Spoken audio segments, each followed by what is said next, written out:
All right, and then finally what he does here is give us skepticism about reasoning. Oh, man. This one's the hard one, right?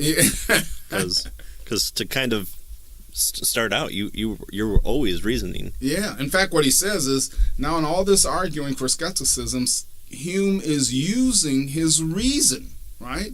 And so it had better not be inductive reason or he's in trouble, right? But there are other kinds of reasoning that he suggests here that we need to be aware of. Three of them that he mentions. Unfortunately, says with respect to any kind of reasoning at all, inductive, deductive, adductive, things again look pretty dismal, just like they did for our sense experience and just like they did for induction, right? So inductive, deductive, and abductive. He says when it comes to our inferences, there's always, says Hume's, the possibility that we've made a mistake. So that's Hume's criticism of reasoning, right? Now, he doesn't like that. He doesn't think it works, right? Hume says that some measure of doubt to our conclusions, no matter what they are, even if the doubt is minimal, and therefore we should be skeptical about them. Again, Stokes doesn't think he's not entirely satisfied with that, but he does think that the point should be made. What's the point? He says there's a much more troubling problem with reason. Even if we ignore the calculus, these doubts that we have,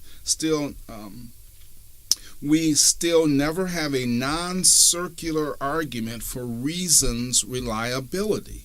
Why? Well, to offer any argument for reason, you use it. You're using reason, right? All right, and to use it, we must first trust it, right? And so I believe so, he says, that I may understand. So again, we have this circular problem. In order to justify reason, we have to reason to justify reason.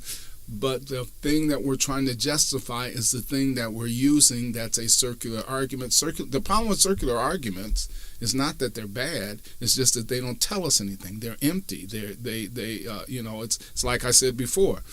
How do I know that Kalamazoo is a city in Michigan? Well, I know that because Kalamazoo is a city in Michigan. Mm-hmm. Well, that doesn't tell me anything. That's not a good reason. If I was skeptical about it, that wouldn't, sway me with regard to an argument, mm-hmm. right? And so when we use reason to justify reason, we're reasoning in a circle. Right. We're using the thing that we're trying to prove. Yeah. And unfortunately, it's I think begging the question. Right.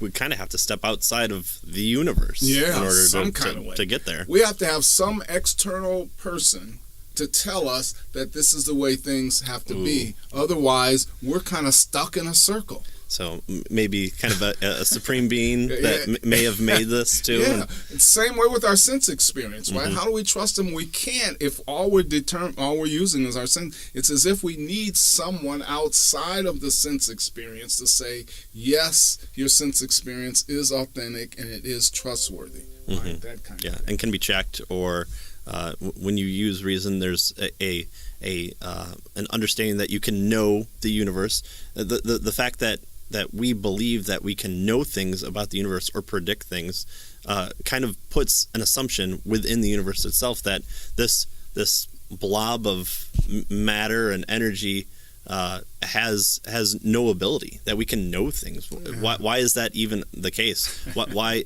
can't it be tomorrow all of a sudden the universe clicks off in the opposite way, and all of a sudden you can see in the dark and not see in the light? And there's no good reason other than, well, it hasn't happened like that in the past, right, to tell us that, right?